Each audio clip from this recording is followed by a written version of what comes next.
নমস্কার, আমি ওয়েস্ট বেঙ্গলের মালদা জেলার মৌমিতা মণ্ডল। আজকে আমি ক্লাস 10-এর ভৌত বিজ্ঞানের চ্যাপ্টার 4 তাপের ঘটনাসমূহ বোঝাতে চলেছি। তো শুরু করা যাক। আমরা জানি সকল প্রকার বস্তু মানে সমস্ত বস্তুরই প্রসারণ হয় তাপের প্রভাবে। পদার্থ বলতে আমরা কঠিন, তরল এবং গ্যাসীয় পদার্থকেই বুঝি। হ্যাঁ, এই তিনটে পদার্থরই প্রসারণ ঘটে, কিন্তু এর প্রত্যেকটা পদার্থের প্রসারণ সমান হয় না। এক্ষেত্রে আমরা বলতে পারি গ্যাসের প্রসারণ সর্বাধিক, তরলের প্রসারণ তার থেকে একটু কম এবং কঠিনের প্রসারণ সব থেকে কম হয়।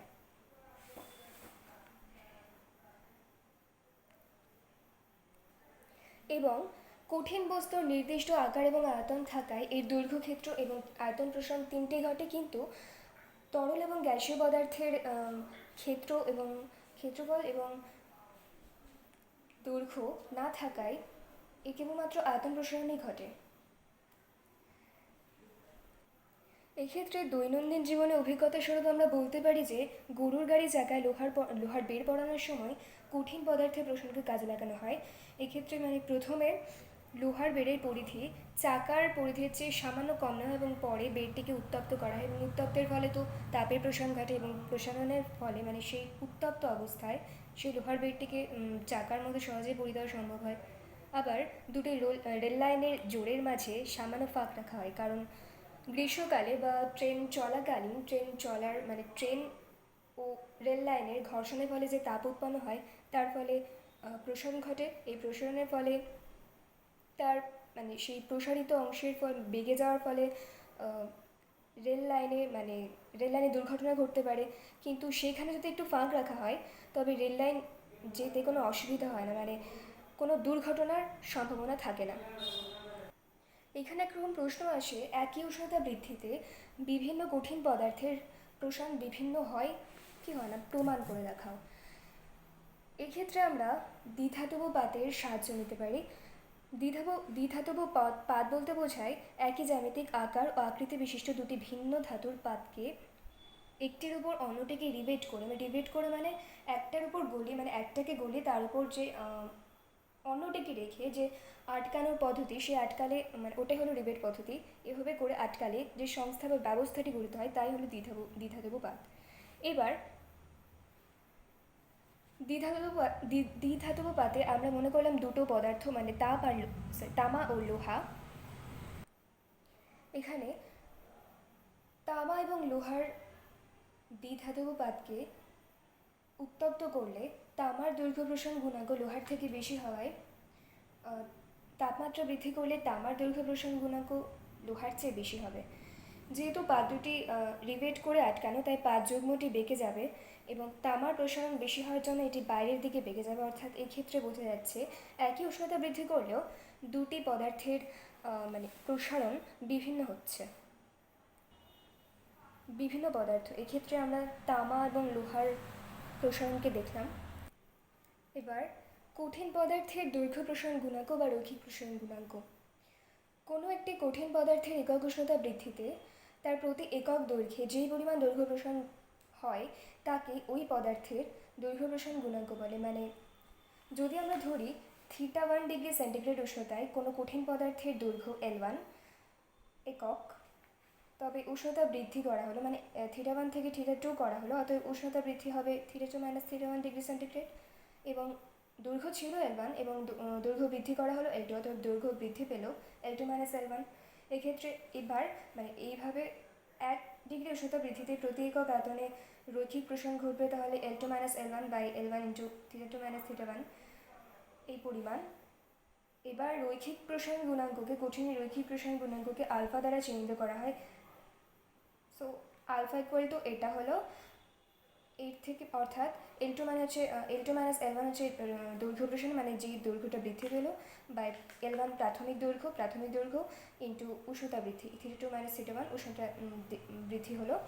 এবার L2 বের করে পাই L1 ইন্টু 1 প্লাস আলফা θ2 - θ1। এভাবে আমরা ক্ষেত্র প্রসারণ গুণাঙ্ক, আয়তন প্রসারণ গুণাঙ্ক দুইয়েরই মান বের করতে পারি। সংজ্ঞা প্রায় এক, সেরকম যেরকম রৈখিক প্রসারণ গুণাঙ্ক বা দৈর্ঘ্য প্রসারণ গুণাঙ্কের সংজ্ঞা অনুসারে বলতে হবে। ওই ক্ষেত্রে দৈর্ঘ্য এবং এই ক্ষেত্রে ক্ষেত্র বা আয়তন প্রসারণ গুণাঙ্কের ক্ষেত্রে আয়তন দিয়ে বলতে হবে। যেমন কোনো কঠিনের উষ্ণতা 1 ডিগ্রি বৃদ্ধি করলে এর পৃষ্ঠতলে একক ক্ষেত্রফলে যে পরিমাণ ক্ষেত্রফল বৃদ্ধি হয় তাকে ওই কঠিনের ক্ষেত্র প্রসারণ গুণাঙ্ক বলে। এভাবে এরও মান বের করা যাবে। এরপর আয়তন প্রসারণ গুণাঙ্ক। কঠিন পদার্থের ক্ষেত্র প্রসারণ গুণাঙ্ক বিটা দ্বারা চিহ্নিত করা হয়, যে বিটা কঠিন পদার্থের আয়তন প্রসারণ গুণাঙ্ক সেম। ওইভাবেই কোনো কঠিন বস্তুর উষ্ণতা 1 ডিগ্রি বৃদ্ধি করলে ওর একক আয়তনে যে পরিমাণ আয়তন বৃদ্ধি ঘটে তাকে ওই কঠিন পদার্থের আয়তন প্রসারণ গুণাঙ্ক বলে। এইভাবে কঠিনের আয়তন প্রসারণ গুণাঙ্ককে গামা দ্বারা চিহ্নিত করা হয়, যে গামা। কঠিনের রৈখিক প্রসারণ গুণাঙ্ক অর্থাৎ দৈর্ঘ্য প্রসারণ গুণাঙ্ক এবং ক্ষেত্র প্রসারণ গুণাঙ্ক এবং আয়তন প্রসারণ গুণাঙ্ক অর্থাৎ আলফা, বিটা ও গামার মধ্যে একটি সম্পর্ক পাওয়া যায়, যেটি alpha equal to beta by 2 equal to gamma by 3। এই সূত্র দিয়ে অনেক অঙ্ক করা যায়, এটি প্রমাণও করা যায়, কিন্তু এটা 12-এর, সো এখন দরকার নেই। আলফার সিজিএস একক হচ্ছে পার ডিগ্রি সেন্টিগ্রেড, বিটাতেও তাই এবং গামাতেও তাই। এসআই একক হচ্ছে পার কেলভিন। বিটা এবং গামা সেম। এবার প্রাত্যহিক জীবনে আমরা রোগীর দেহের উষ্ণতা, জ্বরের সময় রোগীর দেহের উষ্ণতা পরিমাপ করার সময় আমরা যে যন্ত্রটি ব্যবহার করি তা হলো তাপমাত্রা মাপন যন্ত্র বা থার্মোমিটার। থার্মোমিটারে আমরা পারদ ব্যবহার করে থাকি। এক্ষেত্রে পারদের তাপীয় প্রসারণকে কাজে লাগানো হয়, কারণ উষ্ণতা পরিবর্তনে অন্য সমস্ত কিছুর থেকে পারদের আয়তন পরিবর্তন সব থেকে বেশিভাবে লক্ষ্য করা যায়। তাই পারদ দ্বারাই এই নীতির উপর ভিত্তি করেই থার্মোমিটার তৈরি করা হয়। তরলের আয়তন প্রসারণ গুণাঙ্ক। তরলের 2 রকম প্রসারণ হয়, প্রকৃত এবং আপাত প্রসারণ। এক্ষেত্রে কোনো তরলকে উত্তপ্ত করতে হলে তরলকে কোনো ধারক পাত্রের মধ্যে রাখতে হবে এবং ধারক পাত্রটি তরলটিকে যখন উত্তপ্ত করা হবে তখন ধারক পাত্রের কঠিনেরও প্রসারণ ঘটবে। সেই কঠিনের প্রসারণ ঘটলে সেই কঠিনের প্রসারণ সহ যদি তরলের আয়তন প্রসারণ নেওয়া হয়, সেই ধারক পাত্র এবং তরলের প্রসারণ দুটোকে যদি নেওয়া হয় তবে সেটি হলো তরলের প্রকৃত প্রসারণ। এবং যদি পাত্রের প্রসারণ ধারক পাত্র, যে পাত্রটির উপর তরলটি আছে সেই পাত্রটির প্রসারণকে উপেক্ষা করে সেটাকে না ধরে যদি শুধু তরলের প্রসারণ গুণাঙ্ককে তরলের প্রসারণকে নেওয়া হয় তবে সেটি হলো তরলের আয়তনের আপাত প্রসারণ। তরলের আপাত প্রসারণ গুণাঙ্ক। কোনো তরলের উষ্ণতা একক পরিমাণ বৃদ্ধি করলে ওর প্রতি একক আয়তনে যে পরিমাণ আপাত প্রসারণ ঘটে তাকে ওই তরলের আপাত প্রসারণ গুণাঙ্ক বলে। আবার তরলের প্রকৃত প্রসারণ গুণাঙ্ক হচ্ছে কোনো তরলের উষ্ণতা একক পরিমাণ বৃদ্ধি করে ওর প্রতি একক আয়তনে যেই পরিমাণ প্রকৃত প্রসারণ ঘটে তাকে তরলটির প্রকৃত প্রসারণ গুণাঙ্ক বলে। তরলের প্রকৃত প্রসারণে সিজিএস একক হচ্ছে ডিগ্রি সেন্টিগ্রেড, পার ডিগ্রি সেন্টিগ্রেড, এবং এসআই পদ্ধতি হচ্ছে পার কেলভিন। এক্ষেত্রে একটা সম্পর্ক, প্রকৃত প্রসারণ ইকুয়াল টু আপাত প্রসারণ প্লাস পাত্রের প্রসারণ।